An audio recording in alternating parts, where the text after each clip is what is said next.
driving between stops.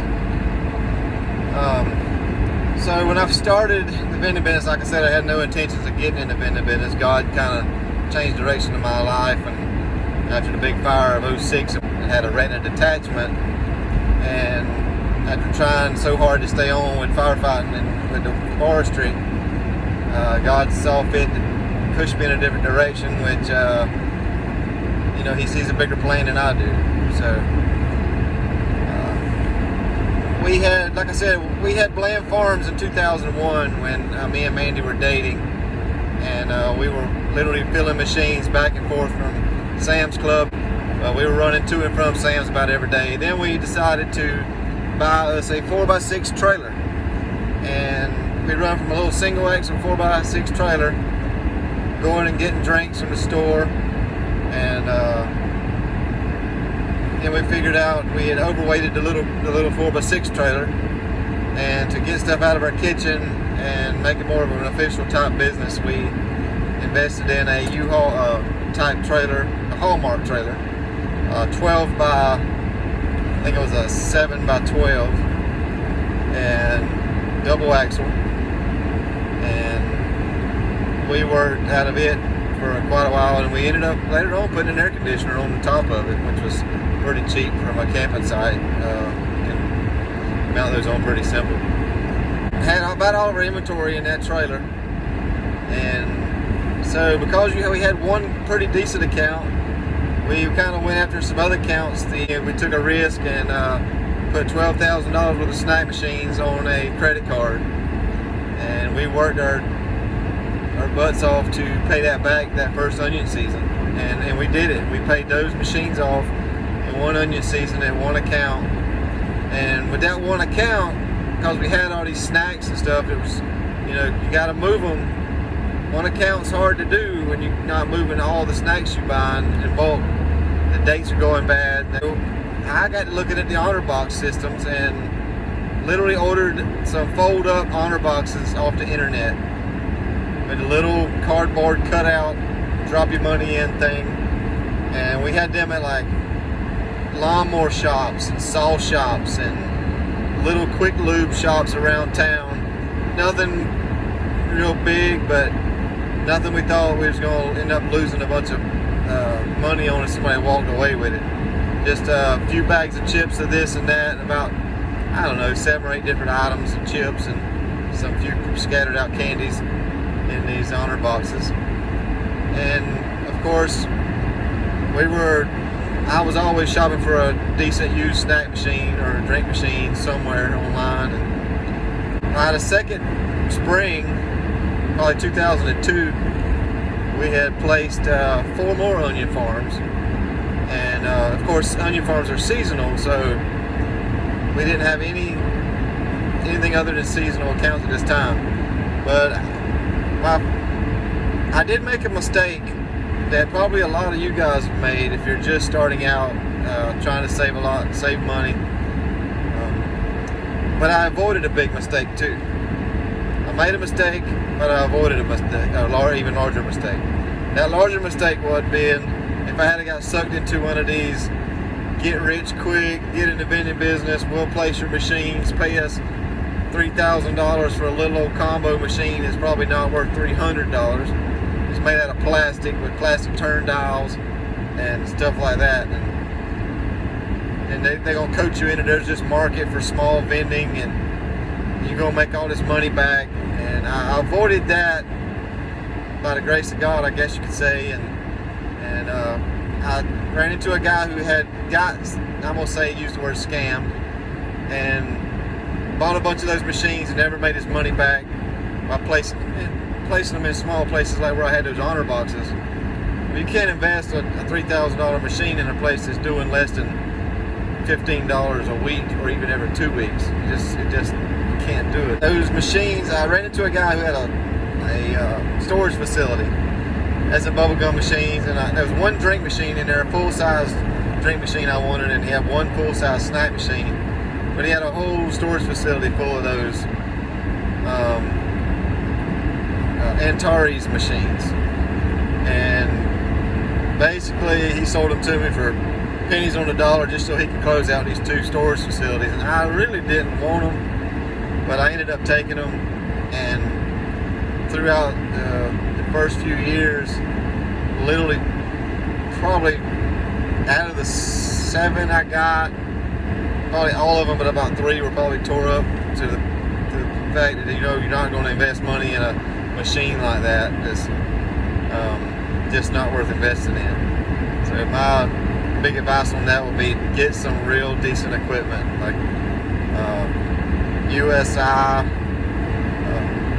Crane National, AMS and Crane are probably my top 2. AP, a lot of the bigger vendors use the AP machines a lot. I personally like AMS and Crane. I had a bunch of USI machines out there, and when I first got going, I had a lot of the old Lance machines, old 25 Select Lance machines. Some of them had dollar bill validators, some did not. And I learned to work on them things over the time too. So I can tell you some tricks on those. If you ever message me, Mike can help you with those. But I had those things scattered around because I bought a route, a piece of a route from an old Lance guy who's an old Lance route owner. So I've had it all. I've had from honor boxes to the combo machines to the Lance machines, those 25 Select Lance machines, and right on up. So number one mistake that I avoided was getting involved with a company that was going to try to so-called place machines and charge me to place these machines. And don't do that. If you need somebody to, you can learn to do that on your own and find locations. And like, don't invest in a machine unless you have a location, unless somebody just about, you know, gives you a really nice machine that's worth putting out there.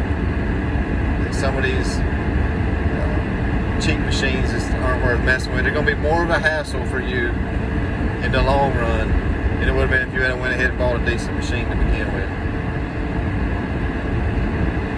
So avoid that mistake that a lot of people will make. I even had a Crane National combo machine one time. I thought it was going to be pretty nice, and it had snacks at the top, 3 or 4 rows, and it had this drink system at the bottom where you rolled the cans in. I had 1 or 2 of those, and them things ended up being a pain in the neck too. When the drink system started failing, and I was pretty mechanically inclined, I started fixing parts and ordering pieces and parts, but they were just so hard to go back together and get it to mechanically work right. And I mean, eventually those got so aggravating, I ended up chunking them in the landfill also. After that, I tried to avoid all combo style machines except now AMS. I do trust an AMS refrigerated snack with the 2 or 3 trays on the bottom that roll out, and it pushes the drink out just like a snack. Now, of course, there's only limited capabilities because they only hold so many drinks. So a place like a hotel where I have one, it's kind of a slow hotel, so it doesn't overwhelm me, and the guy calls me when I need to go by there. So those are pretty cool machines. Okay, when you're looking for equipment, make sure that you're looking these days for machines that are MDB capable. It's a little 6-pin prong plug. It's called MDB. Your credit card takers that are out there now will have to hook to that plug. It's more of a reliable system, is what I'm gonna say, than the old system. There's machines out there people are still selling. It's just unreliable technology. They don't read a coin as often. They don't take a bill as good. Customers are going to get upset. They're going to want to kick you out the door faster than you got in there. So get some decent refurbished equipment. You hear the word refurb. That means that somebody's taking that machine in, it's a qualified technician. Refurb that machine. Sounds like a power pager going off. Let's see. May have a call I gotta run. But anyway.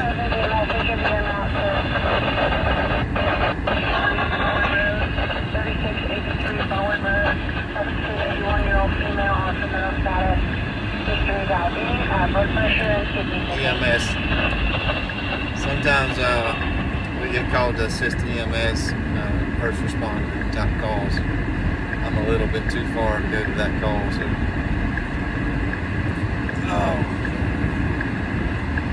Anyway, so yeah, MDB plugs on equipment must have anymore. Credit card capable. Just about anywhere you got a machine now, you need to have a credit card. You probably won't be able to place a machine. Everybody's wanting them nowadays, and nobody's toting cash. I've got card readers in locations that I never thought would have been worth having a card reader, and because I had so many of them, I just put them out there, and next thing you know, man, you're like, wow, wish I'd had a card reader here 5 years ago. But that's a big thing these days too, card reader. Okay, so back to machines and business. So a big thing in the vending business, we used to go to these food shows and trade shows, and they'd say clean, filled, and working. Clean, filled, and working. That has been probably the most longest standing slogan for vending operators. Clean, filled, and working. You want to make sure your vending machine's clean. Wipe down the front, the glass, the side, the keypads, the buttons, the trays on the inside. That you can order from this tray cleaner, because you guys, if you notice from buying old equipment or from just having a lot of potato chips run through a machine, the glue from the bags will get on the rows and make the trays sticky. They actually sell some stuff from Vendors Exchange that I've ordered before. It's in a spray can. It's a tray cleaner. You spray it on the trays, and it will clean those trays a lot faster than you would be able to do with some other chemicals or some stuff. Clean, filled. You want it on a schedule where the machine looks filled all the time. People would always ask me to place a machine, when you coming back? And I would always tell them, I would like to see 5 empty lanes. And that was just my standard for ABC Vending, 5 empty lanes. And we tried to go with 5 empty lanes because technically, if you make profit a quarter a pack on most things that sell in the machine, it would take at least that many sales to make it worthwhile going back for a collection. So I would like to target 5 to 6 items empty on a machine before I go back. And that's what I used to tell my customers. Clean, filled, and working. You want to make sure that hopefully you can try to get all your lights working. Anymore it's too easy because you got LEDs you can order to just stick in place with the other bulbs. Clean, filled, and working. So lights working, and hopefully you got the majority of your rows and selections working. I've had machines where rows here and there go out. I have a trouble figuring out what's wrong with the row for some technical reason, and I'd have a row or two that wouldn't work. But for the most part, have your whole machine working if it's any way possible. And so clean, filled, and working. Make sure your changer's clean. The chute that change goes down to is clean. So that keeps dimes sliding down. Dimes are lightweight. They're the most notorious piece of coin to get hung in a machine because some people just slide them in. The weight of the dime, if it's a dusty location, the dust and dirt grime will get in there and just stick the dime from even falling down into the coin mag, or get stuck in the coin mag because they're so dusty. Take alcohol squares, those little alcohol squares, and wipe out your coin mags. And same thing with your validators, can keep them clean too. So they're working. So clean, filled, and working. That's your top 3 to keep you in business and to keep customers happy and money in your pocket.